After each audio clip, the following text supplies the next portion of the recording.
네, 감사합니다. 네, 오늘 우리에게 주신 하나님의 말씀은 사도행전, 신약성경 사도행전 제28장 1절부터 6절까지 말씀입니다.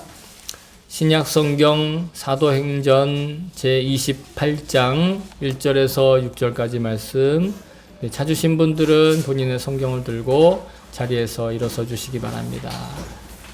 네, 자, 감사합니다. 그럼 우리 세 번역으로 같이 1절부터 목소리 맞춰서 읽겠습니다. 시작. 우리가 안전하게 목숨을 귀한 뒤에야 비로소 그곳이 몰타 섬이라는 것을 알았다. 섬 사람들이 우리에게 특별한 친절을 베풀어 주었다. 비가 내린 뒤라서 날씨가 추웠으므로 그들은 불을 피워서 우리를 맞아 주었다. 바울이 나뭇가지를 한아름 모아다가 불에 넣으니 뜨거운 기운 때문에 독사가 한 마리 튀어나와서 바울의 손에 달라붙었다. 섬 사람들이 그 뱀이 바울의 손에 매달려 있는 것을 보고 이 사람은 틀림없이 살인자이다. 바다에서는 살아나왔지만 정의의 여신이 그를 그대로 살려두지 않는다 하고 서로 말하였다. 그런데 바울은 그 뱀을 불 속에 떨어뜨리고 아무런 해도 입지 않았다. 섬 사람들은 그가 살이 부어오르거나 당장 쓰러져 죽으려니 하고 생각하면서 기다렸다. 그런데 오랫동안 기다려도 그에게 아무런 이상이 생기지 않자 그들은 생각을 바꾸어서 그를 신이라고 하였다. 아멘. 주의 말씀입니다. 네, 모두 자리에 앉아주시기 바랍니다. 네, 제가 설교를 위해서 잠깐 기도하도록 하겠습니다. 참 좋으신 하나님, 감사합니다. 하나님, 오늘도 이 무익한 종에게 이 귀한 말씀을 맡겨주시니 정말 하나님, 감사와 찬양을 드립니다. 다만, 인간의 언어의 한계와 또 이 종의 무익함으로 말미암아 이 말씀이 메시지가 주의 말씀이 온전히 전하여지도록 주님께서 각별한 은혜를 베풀어 주시기를 원합니다. 저의 능력으로가 아니라 저의 조건으로가 아니라 저의 설득력으로가 아니라 하나님께서 친히 말씀하시고 감동하여 주시기 원합니다.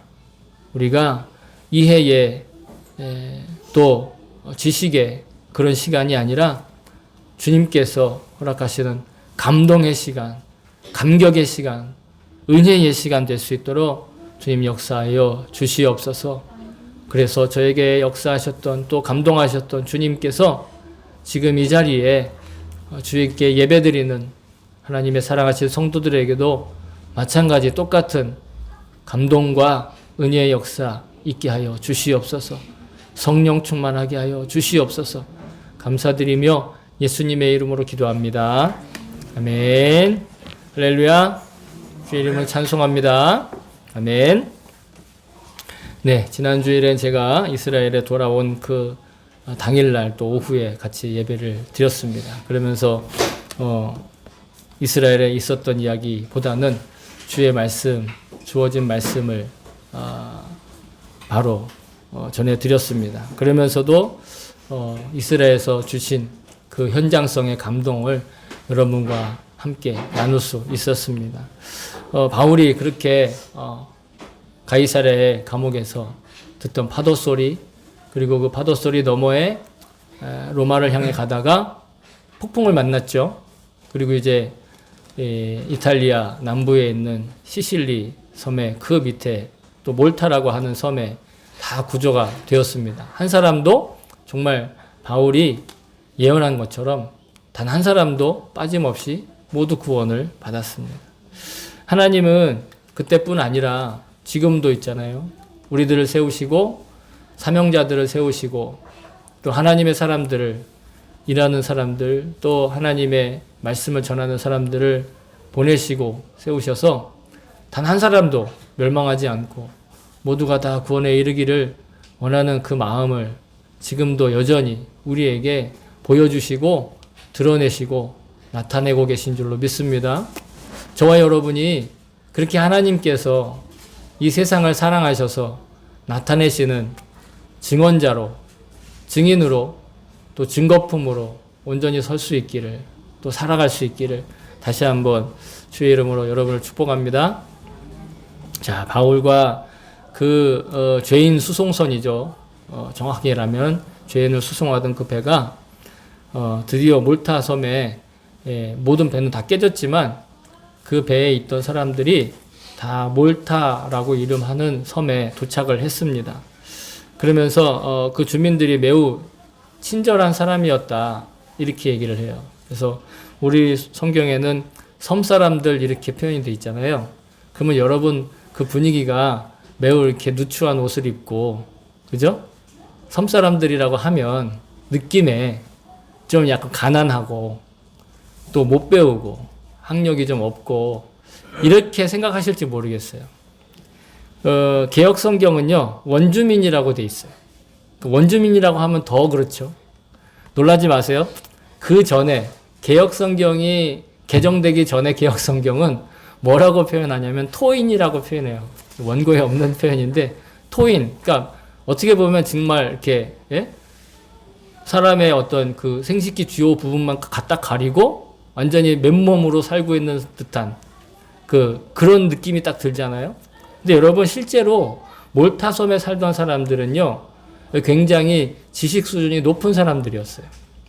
근데 로마 제국의 어떻게 보면 문화적인 혜택을 골고루 잘 누리고 있는 그런 사람들이었어요. 그래서 그들이 굉장히 이렇게 선을 베풀고 또 이 사람들한테 친절을 베풀었는데, 이 친절은요, 어떻게 보면 인류애적인 모습이에요. 그러니까 자기와 다른 모습을 하거나 아니면 이 사람들이 배를 타고 왔는데 그 배가 로마 군인들도 있고 그들의 행색을 보아하니 어떤 것 같아요? 우리가 딱 보기에도 저 배에 탄 사람들은 범죄자네. 네?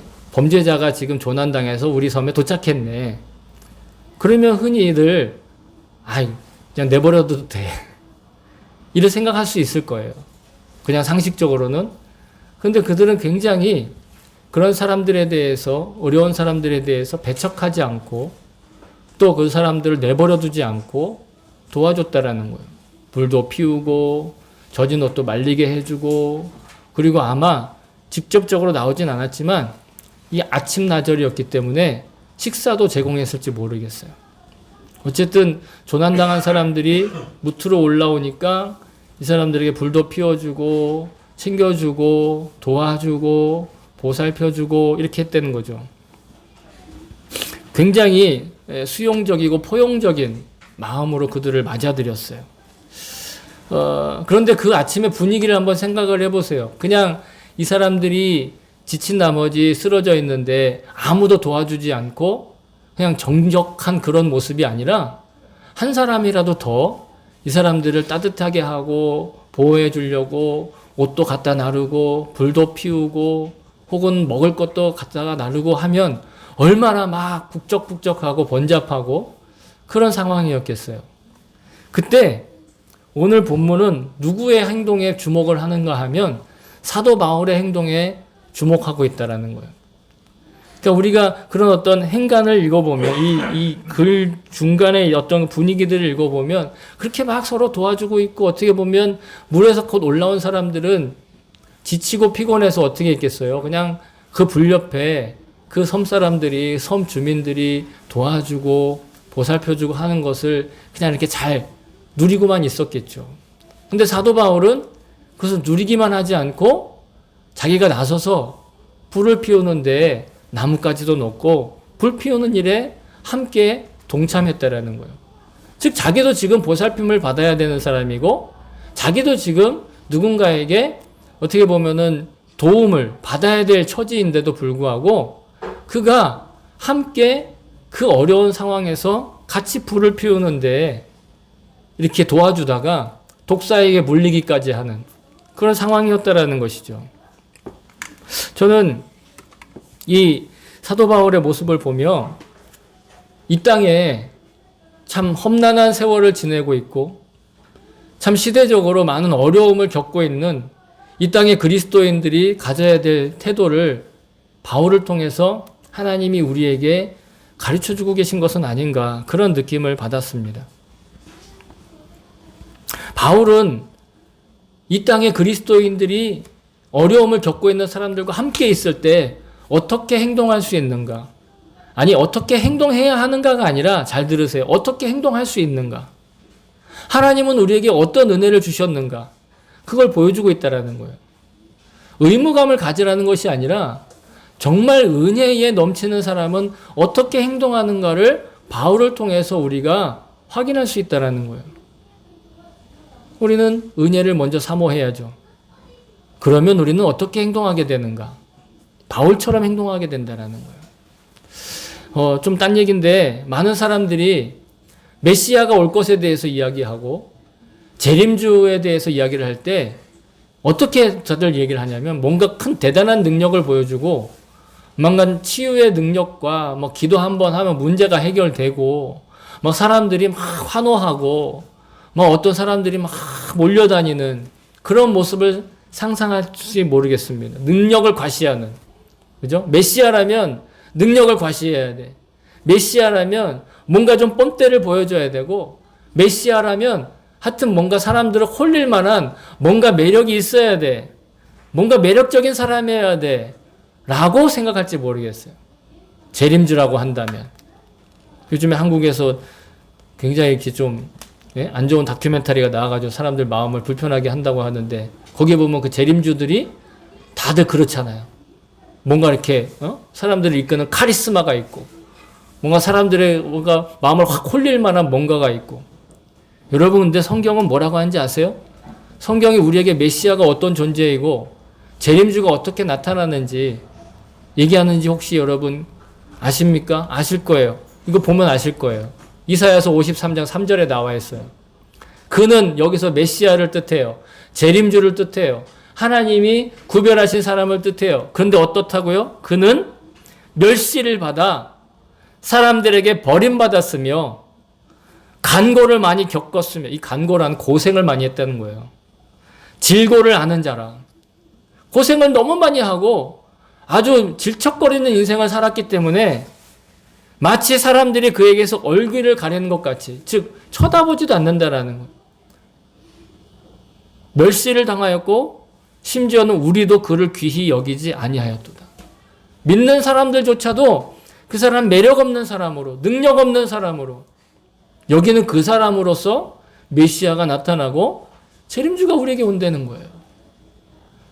이사야뿐만이 아닙니다. 예수님이 자기가 다시 오실 때, 자기가 다시 재림하실 때 제자들에게 비유로 말씀하셨어요. 왕이 다시 오게 되는데 임금이 대답하여 이르시되 내가 진실로 너희에게 이르노니 너희가 여기 내 형제 중 지극히 작은 자 하나에게 한 것이 곧 내게 한 것이라 하시고, 여기서 말하는 임금은 재림하실 예수님이에요. 재림하실 예수님이 재림하셔서 사람들을 심판하시고 사람들을 분류하시는데 어떻게 하시냐면 지극히 작은 자 하나에게 한 것을 예수님께 한 것으로 보고 판단한다는 거예요.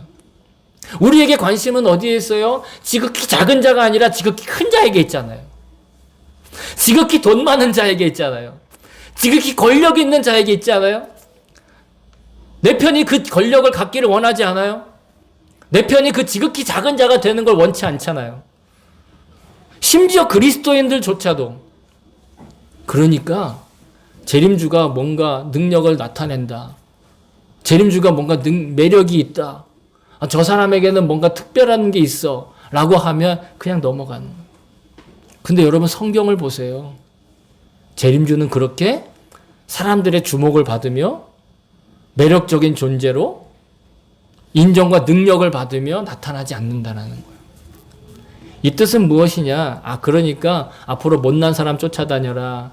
아니면은 작은 자만 쫓아다녀라. 이 뜻으로 말씀하시는 것이 아니라 재림주로 오시는, 그리고 메시아로 오시는 그 메시아와 재림주를 마음에 품은 사람은요, 뭔가 대단한 것에 홀리지 않는다는 거예요. 뭔가 대단한 것에 마음을 뺏기지 않는다라는 거예요. 권력에, 아니면 힘에, 아니면 뭔가 많은 돈에.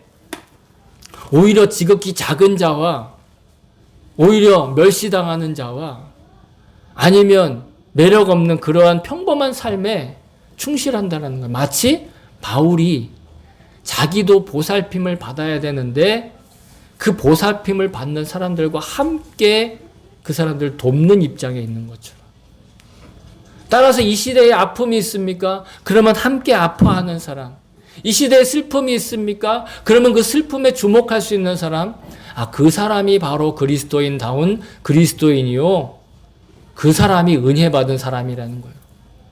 은혜 받은 사람이라고 해서 뭔가 막 사람들한테 뭔가를 보여주고 막 간증이 막 넘쳐나고 이 사람만 은혜 받은 게 아니라고요. 진짜 은혜 받은 사람은 바울처럼 자기가 보살핌을 받아야 되는데 함께 보살피는 사람. 자기가 챙김을 받아야 되는데 함께 챙겨주는 사람. 자기도 작은데 그 작은 자에게 주목할 줄 아는 사람. 세상 사람들은 큰 사람을 주목해요.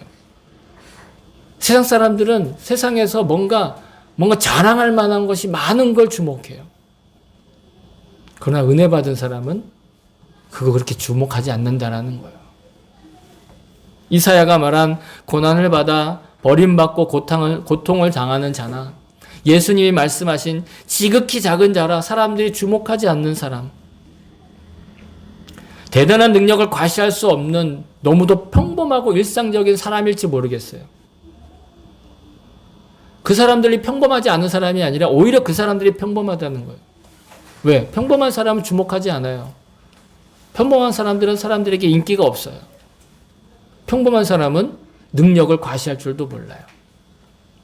바로 그런 사람이 바울처럼 은혜 받은 사람이라는 거예요. 여러분, 은혜 받은 사람의 증거를 찾고 싶으십니까? 그렇다면 내가 뭔가 대단한 거를 자랑하고 있는가를 살피지 말고 나의 일상의 소소한 것들을 정말 주님의 은혜로, 주님의 사랑으로 주목하고 있는가. 바울처럼 내가 부족하고 힘들지라도 내가 보살핌을 받아야 할지라도 누군가를 보살피고 싶은 마음이 내 안에 일어나고 있는가. 만약 그런 마음이 없다면 그러면 포기하지 말고 은혜를 구하세요. 능력을 구할 것이 아니라 뭔가 막 기분이 막 업되는 걸 구할 것이 아니라 주님께 은혜를 구하세요. 주님 나에게 자비를 베푸세요. 주님 나에게 은혜를 채우세요. 그러면 은혜가 채워지는 거예요. 그러면 하나님이 그런 마음을 주신다는 거예요. 바울과 같은 마음. 자신이 보살핌을 받아야 하는 처지에도 누군가를 보살피고자 하는 마음을 품고 행동하는 것, 이건 인간의 노력으로 되는 것이 아니라 바로 하나님의 은혜로 된다는 거예요. 그리고 그 하나님의 은혜는 놀라운 그리스도인의 특권 중에 하나라는 것이죠. 여러분, 그런 특권을 정말 바울처럼 어려운 처지에 있을 때일수록, 정말 힘들고 어려울 때일수록 그 바울이 받은 은혜로 그 어려운 처지에서도 절대로 포기하지 않고 주님에 대한 사랑을, 절대로 물러서지 않고 주님에 대한 사랑을, 절대로 낙심하지 않고 주님께 예배하는 그 자리, 주님을 따르는 그 자리 지켜나갈 수 있기를, 그런 은혜가 넘치기를 다시 한번 여러분들을 축복합니다.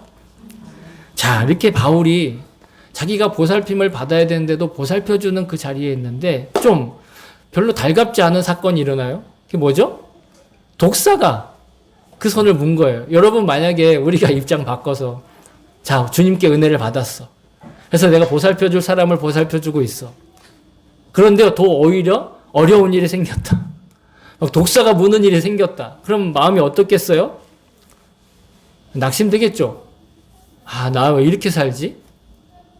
나 이렇게까지 살아야 돼? 내가 이렇게까지 자존심 상하면서 예수 믿어야 돼? 이럴 수 있지 않겠어요? 근데 바울의 행동을 보시면 너무도 쿨해요. 독사가 딱 무니까 어떻게 했어요? 바로 불에 떨어뜨렸다고요. 너무 쿨하죠? 쿨하지 않으신가 봐요. 저는 이 장면을 보면서 바울의 행동이 너무 쿨했어요. 쿨하다는 표현이 잘 안 쓰시나요? 너무 이렇게 시원하다고요. 그냥 너무 간단하다고요. 어떤 사람들은 바울이 사탄을 상징하는 뱀을 지옥불에 던졌다 이렇게 해서 표현하는데 그건 너무 오바고요. 자, 독사에게 물려도 아무런 해를 입지 않았다. 놀라운 기적 아닙니까? 그죠? 근데 이게 바울이 기적을 경험하고 놀라운 일을 경험했느냐가 사실은 주목할 초점이 아니에요.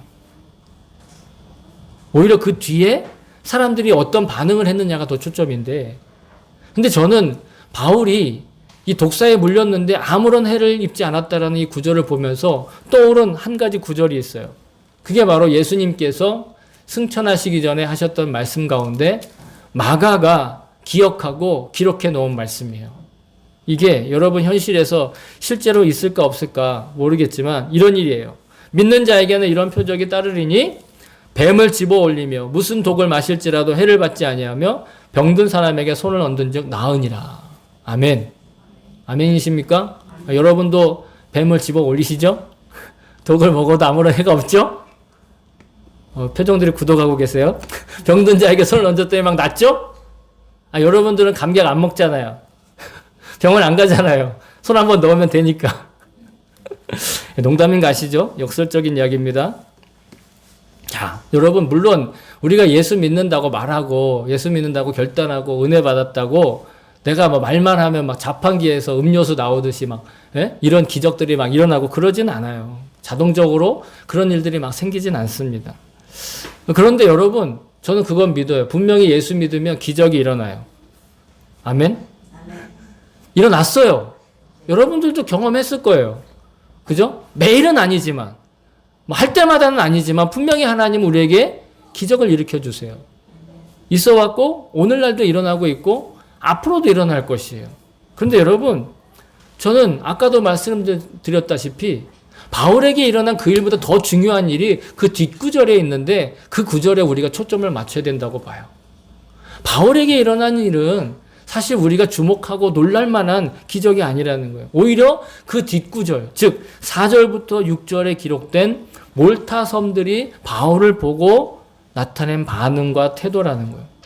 먼저 뱀에 물린 바울을 보고 몰타 섬들이 뭐라고 했는가 한번 보세요. 4절에 보시면 뭐라고 하냐면 이 사람 살인자다. 정의의 여신이 그를 그대로 살려두지 않는다라고 서로 수군거렸다라는 거예요. 자, 아까 몰타 섬 사람들이 통역하시는 분 괜찮습니까? 카네다상? 오케이? 제가 좀 말을 너무 빨리 한 것 같아가지고. 몰타섬 사람들이 물에서 건져 올린 사람들을 보살펴 주긴 했지만 아까 그랬잖아요. 제가 이 사람들이 죄인인 것을 알았을 거라는 거예요. 범죄자인 걸 알았을 거라는 거예요. 왜? 그 배에 그냥 보통 군인도 아닌 범죄를 호송하는 로마 군인들이 타고 있었고 이 사람들의 옷도 사실은 지금 감옥에 갇혀 있다가 나왔는데 여행객의 행색은 아니었을 거라는 거죠. 그러니까 이 사람들이 범죄였다는 걸 알면서도 그들을 도왔는데 마침 바울에게 뱀이 물리니까 어떻게 해요? 저 사람 확실히 범죄자면서 그 죄는 분명히 무슨 죄다? 살인죄일 거야. 살인죄가 아니고서는 저 사람에게 저런 나쁜 일이 생기지 않겠지. 여러분 그런 일이 있지 않으세요? 살다 보면 인과응보로 모든 걸 판단하잖아요. 일이 좀 잘 되면 뭔가 내가 좀 잘한 것 같고 일이 좀 안 되면 내가 좀 뭔가 좀 잘못한 것 같고 사람들을 볼 때도 그렇잖아요. 사람들이 뭔가 좀 안 좋은 일이 일어나면 저 사람 무슨 죄를 지었길래 좀 잘 되는 일 있으면 이런 말까지 하잖아요. 옳지 않은 말이긴 하지만 저 사람 전생에 나라를 구했나? 이렇게 그런 식으로 반응하지 않습니까? 몰타섬 사람들도 그렇게 반응을 했다라는 거예요. 근데 좀 이상하죠? 정의의 여신이 그를 가만두지 않는다. 정의의 여신이 그를 심판한다. 여기서 정의의 여신 할 때 정의라는 말, 그러니까 정의의 여신은 좀 의역을 한 거고 뭐라고 정확하게 표현을 하고 있냐면 니케라고 하는 단어를 썼어요. 해라는 말은 정관사, 영어로 하면 더예요. 더. 그리고 디케는 정의 혹은 심판이란 뜻이에요. 그런데 여러분 디케라는 말이 당시의 그리스 로마 신화에 정의의 여신의 이름이기도 해요. 그러니까 그가 심판받았다라는 말도 되고 그가 정의의 또 이 정의와 심판의 여신이 그를 어떻게 한다? 심판한다. 그러면 그 디케는 어떻게 생겼는가? 이렇게 생겼다고 상상을 했어요. 그리스 로마 신화의 신들은요, 그냥 상상의 산물이에요. 실제로 존재한 게 아니고. 사람들이 어떻게 생각했느냐? 아마 이런, 여러분 조각상 본 적 있으실 거예요. 여인이 눈을 가리고 한 손엔 칼을 들고 한 손엔 저울을 들고 있죠. 어떤 거는 또 이렇게 눈이 이렇게 안 가려진 것도 있어요. 둘 다 같은 사람이에요. 같은 사람을 상상해서 만든 건데 중요한 핵심 포인트는 뭐냐? 저울이 있고 칼이 있다라는 거예요. 그래서 저울을 들고 있다가 만약에 이 불의와 정의가 있고 그 불의한 행동이 만약에 더 무거워진다. 그러면 바로 가차없이 칼로 싹 심판하는 것이 이 여인의 모습이에요. 그러니까 지금 바울이 물에서는 구조를 받았지만 독사가 그를 물었기 때문에 이 사람 좀 있으면 죽겠네.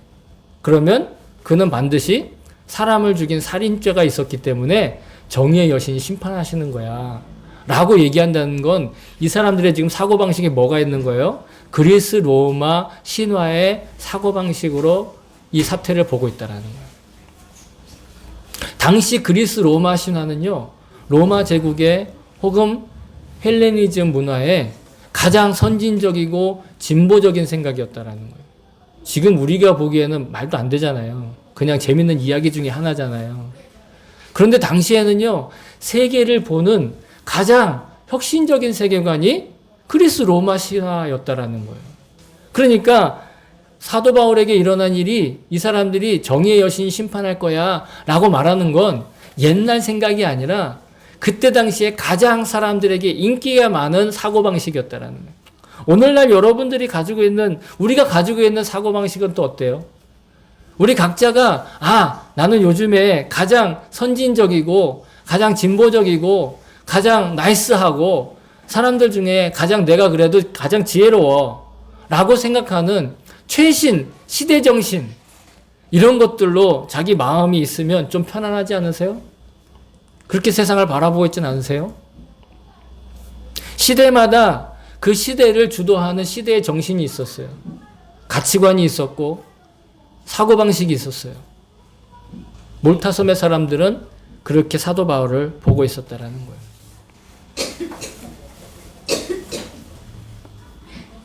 섬의 주민들이 이제 바울이 곧 죽을 거라고 생각하고 예의주시하고 있었습니다. 그런데 아무 일도 일어나지 않는 거죠. 그게 참 놀라운 일이긴 하지만 왜 그랬는가는 사실 별 의미가 없어요. 왜 그랬는가가 의미가 있었다면 거기에 기록이 되었겠죠. 중요한 건 그 후에 그들의 반응이었다는 거예요. 그러자 그들이 어떻게 했다고요? 생각을 바꿨다고요. 그들이 생각을 바꿨어요. 어떻게 바꿔요? 사도 바울이 신일 거다라고 생각을 바꾸는데 사도 바울이 신일 거라고 생각을 바꿨다라는 게 거기서 주목할 건 그들이 생각을 바꿨다라는 게 중요하다는 거예요. 사도 바울이 사람들의 생각을 바꾸는 사람이 되었다라는 거예요. 여기서 사람들의 생각이 바뀌었다.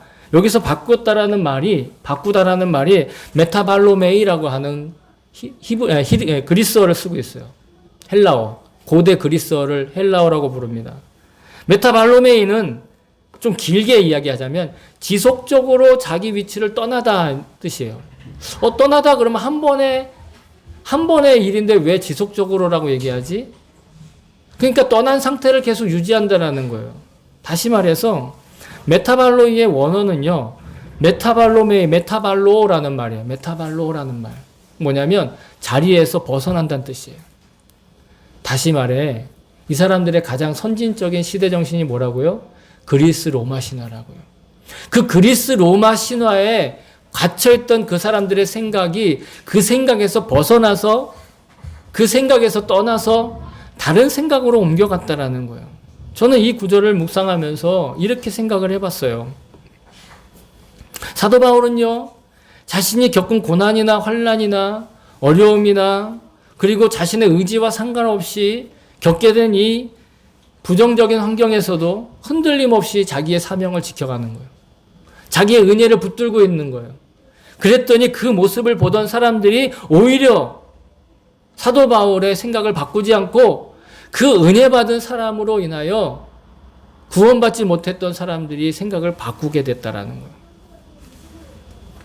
저는 이것을 보면서 회개에 대해서 생각을 해보게 되었어요. 회개란 바로 나의 세속적인 생각에서 바꾸어 영적인 생각으로 들어가는 것이다 라고도 생각하고 싶어요. 회개라는 것이 단순히 내가 잘못한 거 끄집어내서 내가 죄 지은 거 막 끄집어내서 억지로 막 쥐어짜고 눈물 쥐어짜는 그게 회개가 아니라 세상 사람들이 옳다고만 얘기하고 세상 사람들이 자랑하고 세상 사람들이 막 능력을 과시하는 그래서 부러워하는 그 자리에서 벗어나 이사야가 얘기하듯이 아무도 주목하지 않고 멸시받고 우리 가운데 가장 지극히 작은 자에게 주목하는 마음으로 우리의 마음의 상태가 이동하는 걸 얘기한다. 우리의 가는 방향이 바뀌어지는 걸 얘기한다. 여러분, 예수를 믿는다고 하면서 여전히 자기의 유익과 자기의 이기심과 자기 중심적으로만 살고 있다면 여러분, 우리는 아직 회개한 것이 아니에요. 진짜 회개했다면 이기적인 마음에서 떠나야 돼요. 진짜 회개했다면 자기 중심적인 마음에서 떠나야 된다고요. 그래야 주님의 은혜가 역사하는 거예요. 안 그러면 내 힘이 역사하고 내 의지가 역사하고 내 노력이 역사하는 거예요. 그런데 여러분, 회개하는 일에 그렇기 때문에 사람의 능력으로는요, 우리의 입장에서는요, 어마어마한 용기가 필요하고 어마어마한 에너지가 필요한 거 아세요? 왜 그렇게 얘기하냐면 세례자 요한이 이렇게 얘기했어요. 회개에 대해서. 그러므로 회개에 합당한 열매를 맺고, 회개에 합당한 열매가 뭐냐? 대답하여 이르되 두 벌 옷 있는 자는 옷 없는 자에게 나눠줄 것이요 먹을 것이 있는 자도 그렇게 할 것이니라 하고. 아니, 세상에 옷이 두 벌밖에 없는데 한 벌을 옷 없는 사람한테 주라는 거예요. 솔직히 옷 없는 사람 상황은 불쌍하긴 하지만 나도 옷이 몇 개밖에 없어요 지금? 두 개밖에 없다고요. 하나 주면 하나 가지고 버티다가 더러워지면 어떻게 해요? 빨대? 그 옷 빨면 나가지도 못하잖아요. 지금 그런 상황이라는 거예요. 옷만 그래요? 먹을 것도 그렇다라는 거예요. 먹을 것도. 예수님은 더 심하게 얘기하셨어요. 회개에 대해서. 예수님 제자가 되는 것이 회개한 사람인데 예수님 제자가 되려면 어떻게 된다고요? 누구든지 자기 십자가를 지고 나를 따르지 않는 자도 능히 내 제자가 되지 못하리라. 여러분, 이것은 내 능력으로 회개가 안 된다라는 걸 말씀하고 계시는 거예요. 내 십자가를 지고 자기 십자가를 지고 주님을 따른다라는 거 자기의 능력으로 안 된다라는 거예요. 여러분, 회개는 자기 힘으로 하는 게 아니라는 겁니다. 내 노력으로 하는 게 아니라는 거예요. 제가 여기서 회개를 얘기하지만 여러분 스스로 회개 못한다고 자책할 필요는 없어요. 그러나 중요한 건 내가 회개하지 않으면 난 하나님 나라와 상관없는 사람이라는 거, 그건 분명히 알고 계셔야 돼요. 여전히 이기적이고 여전히 탐욕적이고 여전히 자기중심적이라면 회개한 거 아니라고요. 왜? 떠나지 않았으니까. 자기 자리에서 벗어나지 않았으니까. 옛사람에서 벗어나지 않았으니까. 그러므로 우리 자신의 의지만으로 회개한다는 건 결코 만만한 일이 아닌데 그럼에도 우리가 매일 회개하는 삶을 살기를 소망하는데 그 이유는 뭐냐면요. 그것만이 진짜 나를 사람답게 살게 하고 아름답게 살게 하고 진짜 나답게 살게 하고 그게 진짜 하나님을 기쁘게 하고 행복한 영생의 삶에 합당하기 때문이에요. 근데 여러분, 그거보다 더 중요한 게 뭔지 아세요? 회개해야 하나님의 은혜를 알아요. 회개하지 않으면 하나님의 은혜 모르는 거예요. 회개한 사람만 하나님의 은혜를 사도 바울처럼 지켜갈 수가 있어요. 오직 회개하는 삶으로만 하나님의 은혜를 실감나게 체험할 수 있는 그게 유일한 길이에요. 하나님의 은혜를 실감나게 체험하고 싶다면 여러분 회개해야 돼요. 회개라는 게 단지 잘못한 것만 막 생각해내가지고 쏟아넣는 것만 회개가 아니에요. 물론 그건 너무 당연한 일이지만 삶의 가치관이 바뀌어져야 된다고. 돈을 버는 이유도, 돈을 쓰는 이유도, 공부를 하는 이유도, 내가 좋은 학교에 가야 하는 이유도, 자녀를 교육하는 이유도, 내가 직장에서 일하는 이유도, 내가 사람들을 만나는 이유도, 지금까지는 다 자기중심적이었다면 이제는 하나님께서 기뻐하시는 대로 그 모든 것들을 사용한다고. 어차피 자기중심으로 일해도 힘들어요. 그 힘든 걸 하나님께서 원하시는 대로 하면 하나님은 부족한 모든 것들을 다 채우시는 줄로 믿습니다. 그러니까 하나님이 먼저 그의 나라와 그의 의를 구하면 내가 이 모든 걸 다 채우겠다라고 그렇게 약속하시는 거죠. 여러분, 이렇게 은혜의 가운데 있는 저와 여러분을 통해서, 은혜 가운데 살아가고 있는 우리를 통해서 누군가의 삶의 자리가 바뀌는 거예요.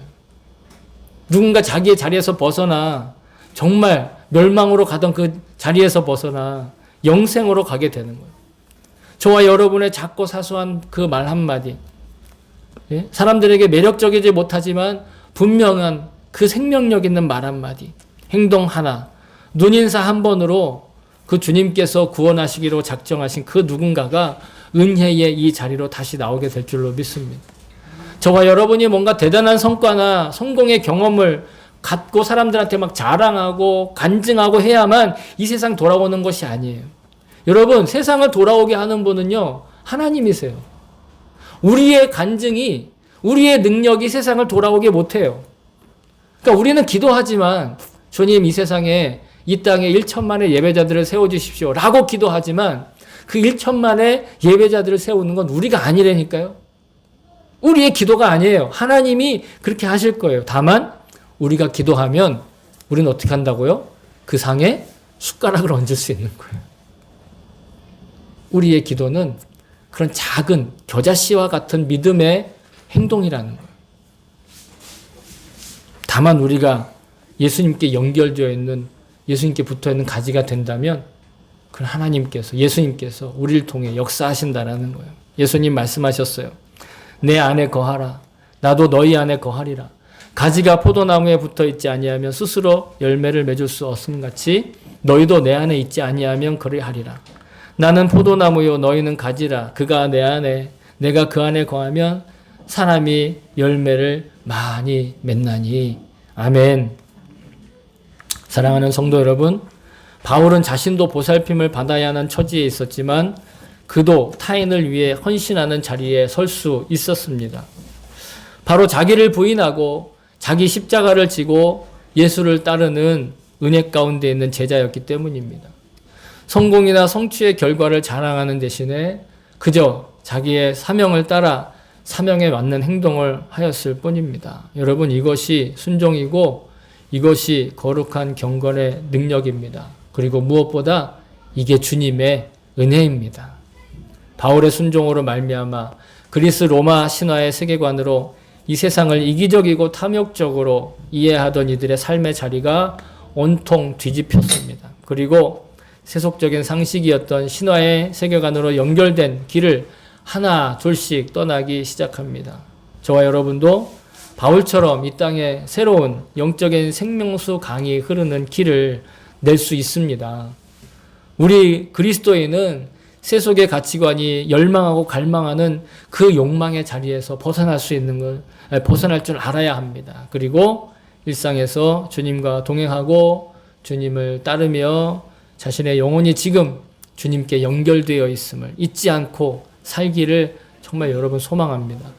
저와 여러분이 바울처럼 영원토록 주님께 기억되고 그래서 복되고 아름답고 은혜 넘치는 그런 일상을 살아갈 수 있기를 다시 한번 주님의 이름으로 정말 여러분들을 축복합니다.